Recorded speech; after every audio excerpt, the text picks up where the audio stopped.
Uma jovem mulher foi encontrada morta em sua própria casa e a investigação deste caso se arrastou por várias décadas, apesar de a polícia ter uma amostra de DNA do assassino. Eles tiveram que esperar incríveis 40 anos antes que a tecnologia permitisse encontrar o culpado.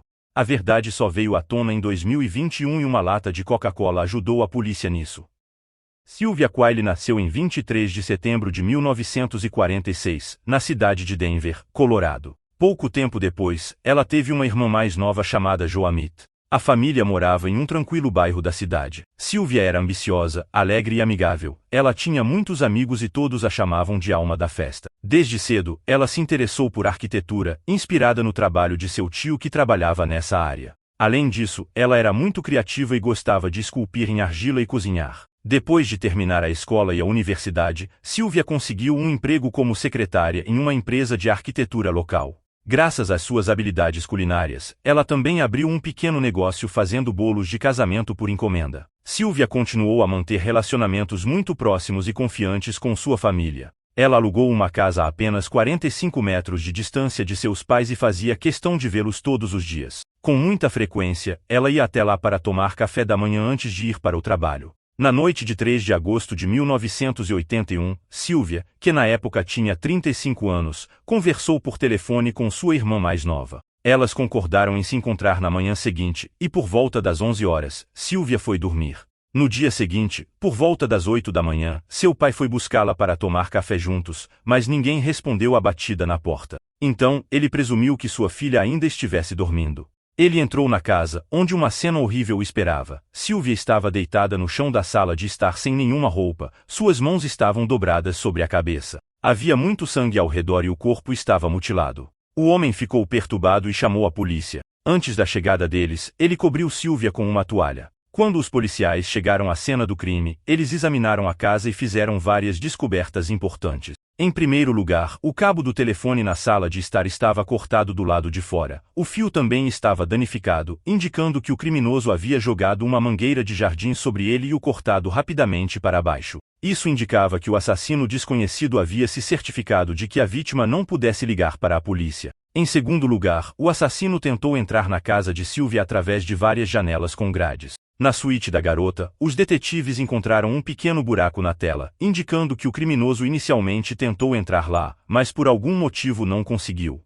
Então ele mudou seu foco para a janela do banheiro. A tela estava removida e jogada nos arbustos a mais de 15 metros da casa. Marcas de arrombamento também foram encontradas na moldura da janela de madeira. Os detetives também descobriram que a própria janela estava aberta inicialmente, o que era facilmente explicado pelas condições climáticas. O calor era insuportável todos os dias, e as pessoas precisavam deixar as janelas abertas para tentar se refrescar um pouco. No total, cerca de 140 evidências diferentes foram encontradas na cena do crime, mas naquela época a polícia ainda não tinha as ferramentas necessárias para examiná-las detalhadamente. Após conversar com parentes de Sylvia, a polícia estabeleceu um intervalo de tempo aproximado para o assassinato. Ocorreu entre a conversa com a irmã às 11 da noite e o momento em que seu pai foi buscá-la às 8 da manhã.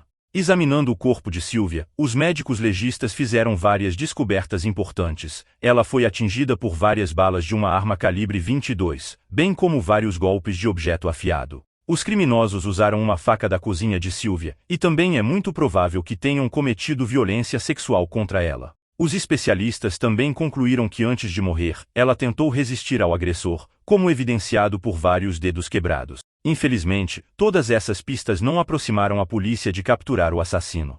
Naquela época, os especialistas simplesmente não tinham as ferramentas necessárias para obter alguma pista das evidências disponíveis, e a polícia também não conseguiu encontrar nenhuma testemunha que pudesse ter visto o assassino naquela noite. Devido a isso, não houve absolutamente nenhum progresso no caso por 2 anos. Em 1983, os legistas decidiram revisitar as evidências do local do crime, utilizando uma nova tecnologia a laser desenvolvida por cientistas canadenses. Essa tecnologia também estava disponível na época do assassinato de Sylvia, mas naquela época o equipamento necessário estava apenas em um laboratório no Canadá, e seu uso era extremamente caro. No entanto, em 1983, começaram a surgir lasers portáteis e mais baratos, o que permitiu que os especialistas revisitassem as evidências existentes. Isso deu frutos. No tapete da sala de estar de Sylvia, foram encontrados vestígios de material biológico que provavelmente pertenciam ao criminoso. No entanto, a ciência ainda estava longe de ser capaz de determinar a identidade do assassino com base nessas informações. No mesmo ano, um conhecido assassino em série e ladrão, Otis Toole, confessou ter sido ele quem matou Sylvia. Inicialmente, os familiares da garota esperavam que o caso finalmente fosse resolvido, mas sua confissão foi rapidamente questionada.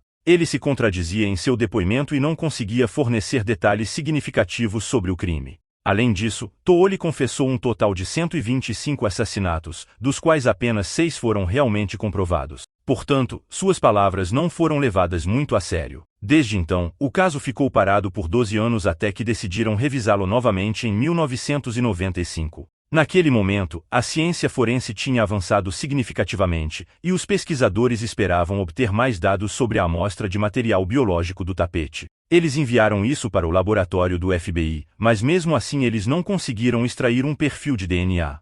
Levou 5 longos anos para que finalmente houve um avanço esperado. Em 2000, a polícia tinha uma amostra de DNA do assassino em mãos e a inseriu no banco de dados do FBI, mas não houve correspondência. Isso significava que o criminoso não tinha sido previamente responsabilizado por crimes graves, ou isso ocorreu antes da coleta obrigatória de DNA de suspeitos. Neste ponto, o caso atingiu novamente um impasse. A polícia ainda tinha esperança de que o assassino de Sylvia fosse pego por algum outro crime e seu DNA fosse inserido no banco de dados. Não havia outros métodos para identificar sua identidade naquela época, mas o progresso não parou.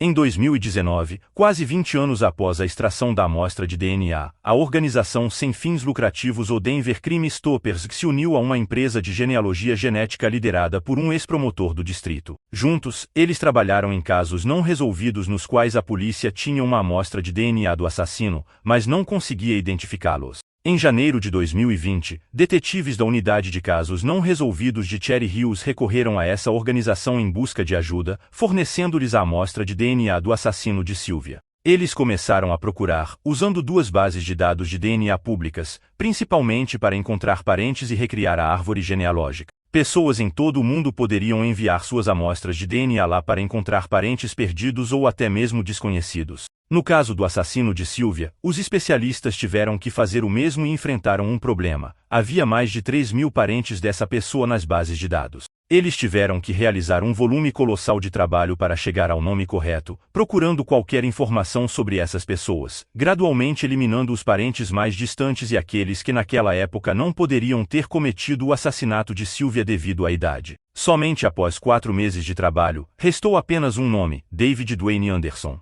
Os investigadores descobriram que, no momento do assassinato de Sylvia, ele tinha 22 anos e ele também morava perto da casa dela. Os detetives determinaram que ele se mudou para uma pequena cidade chamada Cozad, no estado de Nebraska. Mas na época, eles não podiam prendê-lo por acusação de assassinato. Eles precisavam de evidências mais fortes, como uma correspondência direta entre seu DNA e a amostra encontrada no local do assassinato de Sylvia. Em 18 de janeiro de 2021, os detetives foram até a casa dele e começaram a observá-lo. Depois de esperar até que David saísse para jogar o lixo, um dos policiais retirou 2 sacos de lixo e entregou o conteúdo ao laboratório. Nos sacos havia 15 itens que poderiam ajudar os detetives a obter uma amostra de DNA de David. Entre eles estavam uma lata de Coca-Cola, uma garrafa de água, uma garrafa de rum e uma garrafa de cerveja picante. Quase 2 semanas depois, os especialistas finalmente conseguiram extrair uma amostra de DNA da lata de Coca-Cola. Eles a compararam imediatamente com a amostra encontrada no local do assassinato de Sylvia e obtiveram uma correspondência completa.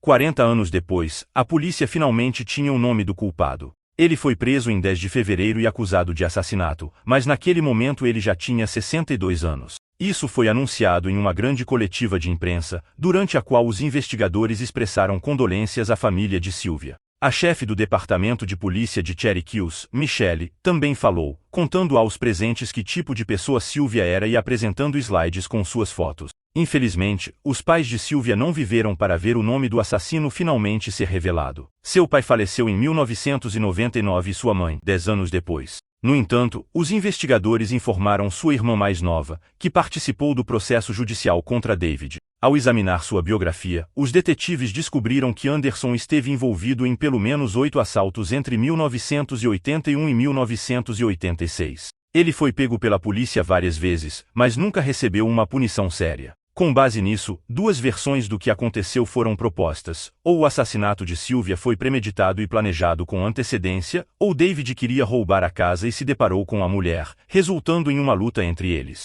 Ele próprio se recusou a admitir sua culpa, então o caso foi levado ao tribunal. Em 5 de agosto de 2022, após Anderson se recusar a admitir sua culpa, o resultado do DNA encontrado na cena do crime foi essencial para a sentença. O juiz declarou Anderson culpado pelo assassinato de Sylvia e o condenou à prisão perpétua, sem possibilidade de liberdade condicional. E assim o caso foi resolvido após 41 anos. Infelizmente, grande parte da família da vítima não viu o responsável ser punido.